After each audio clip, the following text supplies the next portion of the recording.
بسم اللہ الرحمن الرحیم۔ سیرت حضرت فاطمہ زہرا سلام اللہ علیہا کے حوالے سے یہ آج ہمارا تیسرا مرحلہ ہے، اور آپ کو علم ہونا چاہیے کہ کسی بھی شخصیت کی معرفت کے کون سے ذرائع ہونے چاہیے، کس ذریعے سے معرفت حاصل ہو سکتی ہے، آپ کو علم ہونا چاہیے، اور ہمیں اس بات کا علم ہونا چاہیے کہ کس طرح معرفت حاصل ہو سکتی ہے۔ تین ذرائع کم از کم بیان کیے گئے ہیں۔ معرفت کا پہلا ذریعہ قرآن مجید ہے۔ قرآن کریم کے ذریعے سے ہمیں صحیح معنوں میں پتہ چلے گا کہ اللہ رب العزت نے کیا اس شخصیت کے حوالے سے آیات نازل کی ہیں یا نہیں کی۔ رب العزت نے کس طرح سے ان کا تعارف کرایا ہے، ان کے شان نزول میں کون کون سی آیات نازل کی ہیں۔ دوسرا سنت اور حدیث رسول صلی اللہ علیہ وآلہ وسلم ہے، اور پیغمبر عظیم الشان نے جس شخصیت کا صحیح معنوں میں تعارف فرمایا ہے، ہم بھی انہی شخصیت کے صحیح معنوں میں تعارف کرائیں گے اور انہی کی معرفت حاصل کریں گے۔ اور تیسری چیز ان کی سیرت ہے، ان کے اخلاق، ان کا کردار، ان کی گفتار، خود انہی کی زبانی۔ یہ تین ذرائع ہیں جن کے ذریعے سے ہمیں پتہ چلے گا کہ وہ شخصیت کس حیثیت کے مالک ہیں۔ جناب سیدہ زہرا سلام اللہ علیہا کے بارے میں بھی تینوں معرفت کے ذرائع ہمارے پاس موجود ہیں۔ یہ تینوں کے تینوں قرآن مجید میں آیات بھی جناب سیدہ کی شان میں نازل ہوئی ہیں، احادیث مبارکہ میں بھی جناب سیدہ سلام اللہ علیہا کی شان میں پیغمبر عظیم الشان نے بہت سی احادیث ارشاد فرمائی ہیں۔ اہل سنت کی کتب ہوں یا شیعوں کی، تمام کتب میں جو معتبر کتب سمجھی جاتی ہیں ان میں بی بی کے بہت سے فضائل بیان کیے گئے ہیں، اور اسی طرح جناب سیدہ کی خود اپنی سیرت بھی بہترین انداز میں ہم تک پہنچی ہے۔ ان کی سیرت کو متعارف کرانا ہمارا فریضہ ہے۔ وہ بتائیں، کیونکہ وہ سیدہ ہمارے لیے حجت ہیں، معصوم ہیں، وہ بھی ایسی معصومہ ہیں جن کے بارے میں قرآن مجید کی ایک تو آیت تطہیر نازل ہوئی ہے، ایک آیت تطہیر، بلند آواز سے بولیں، ایک آیت تطہیر، دوسری آیت مباہنہ شاباش، اور تیسری آیت مودت، تین، اور ایک آیت اور بھی ہے جو آج آپ سے پوچھنا ہے۔ وہ کون سی آیت ہے جو جناب سیدہ کے بارے میں بیان کرے کہ یہ شجرہ طیبہ سے تعلق رکھتی ہیں؟ یہ بتا سکتا ہے کہ ان کا جو سلسلہ نسب ہے، یہ ان کا شجرہ جو ہے وہ پاکیزہ شجرہ ہے جو قرآن میں ذکر ہے؟ کوئی بتا سکتے ہیں؟ ہاتھ بلند کریں، آپ کھڑے ہو جائیں، آپ بتا دیں، آگے آگے۔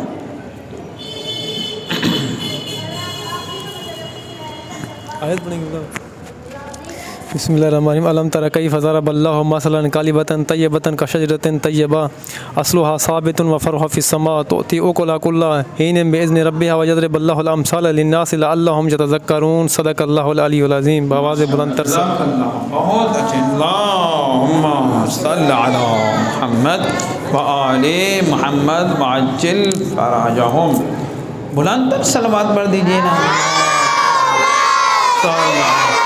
محمد وآل محمد وعجل فرجہم۔ دیکھیں، اندازہ لگائیے کہ شجرہ طیبہ کا ذکر ہے، قرآن مجید میں بیان کیا گیا ہے۔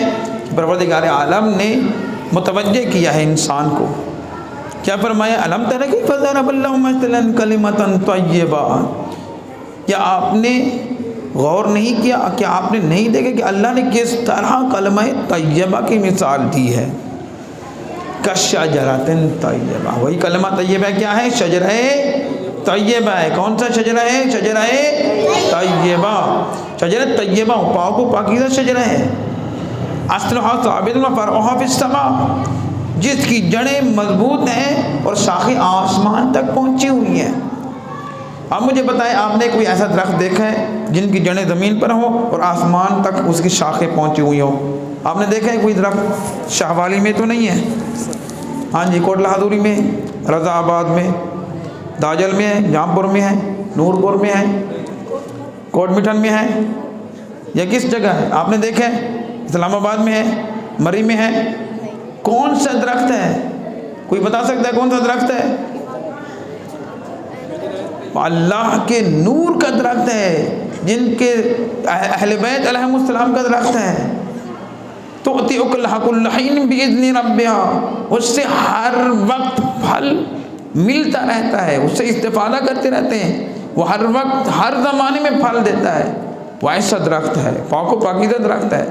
رب کریم نے اس درخت کی ایک اور جگہ تعارف فرمایا ہے، وہ اس مبارک شجرے کو، شجرہ طیبہ کو شجرہ مبارکہ کے طور پر ارشاد فرمایا ہے، متعارف کیا ہے کہ اللہ نور السماوات والارض مثل نورہ کمشکاۃ فیہا مصباح، المصباح فی زجاجہ الزجاجۃ کأنہا کوکب دری یوقد من شجرۃ مبارکہ، کہ اللہ زمین و آسمان کا نور ہے، اور پھر کیا فرمایا؟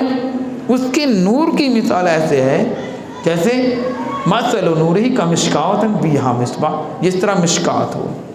اب میں آپ سے سوال کروں گا کہ یہاں پر قرآن مجید میں ہماری روایات کے مطابق مشکات سے کیا مراد ہے؟ کوئی بتا سکتا ہے مشکات سے کون سی شخصیت مراد ہے؟ آج میں آپ سے پوچھنا چاہ رہا ہوں مشکات سے کیا مراد ہے؟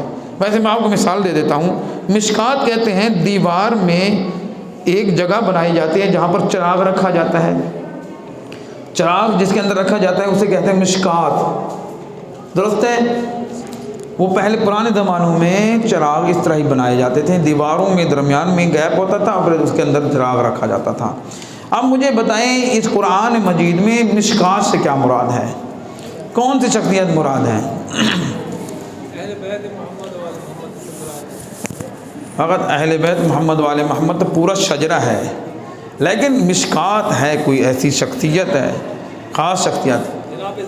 جناب سیدہ زہرا سلام اللہ علیہا، صلوات پڑھتے محمد وآل محمد صلی علی محمد وآل محمد وعجل فرجہم۔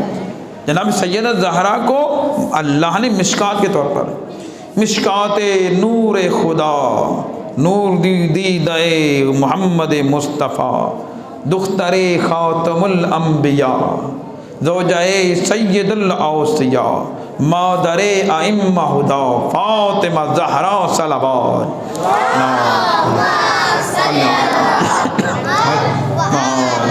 محمد وعجل فرجہم۔ اللہ نے جناب سیدہ کو امامت کا ظرف قرار دیا ہے، مشکات نور خدا قرار دیا ہے، اللہ کے نور کا ظرف ہے جناب سیدہ۔ یعنی کہ ایک مشکات میں، ایک جگہ طاق میں جب چراغ رکھا جاتا ہے تو چراغ محفوظ رہتا ہے، ہواؤں سے، آندھیوں سے محفوظ رہتا ہے، وہ شیشے کے اندر بند ایک چراغ ہوتا ہے، اور پھر ان تمام کے مجموعے کو اہل بیت کہا گیا ہے، اور وہ چراغ روشن ہے۔ وہ جناب سیدہ سلام اللہ علیہا کی جو گود ہے وہ امامت کے لیے ظرف تھیں، امامت کے لیے ظرف تھیں، ان کے وجود سے بہت سے چراغ روشن ہوئے، ان میں سے 2 چراغ امام حسن اور حسین علیہ السلام ہے، اور پھر امام حسین کی اولاد امام مہدی علیہ السلام تک، اور پھر امام مہدی علیہ السلام تشریف لائیں گے، اس دنیا میں نور پھیل جائے گا، عدل و انصاف کا بول بالا ہوگا۔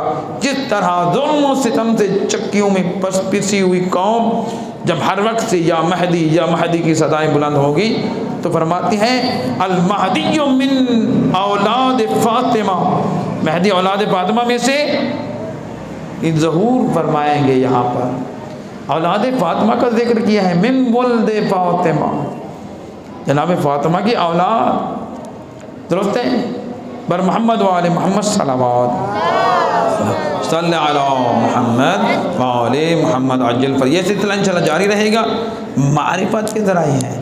کل میں انشاءاللہ آپ سے دوبارہ پوچھوں گا کہ اس آیت کو یاد کریں آپ، الم تر کیف ضرب اللہ، مثلا یہ آیت طیبہ کہلاتی ہے، شجرہ طیبہ والی، درست ہے؟ تو انشاءاللہ العزیز کل آپ سے ملاقات ہوگی، کل تک کے لیے اجازت دیجیے، والسلام علیکم ورحمۃ اللہ وبرکاتہ۔ اللہ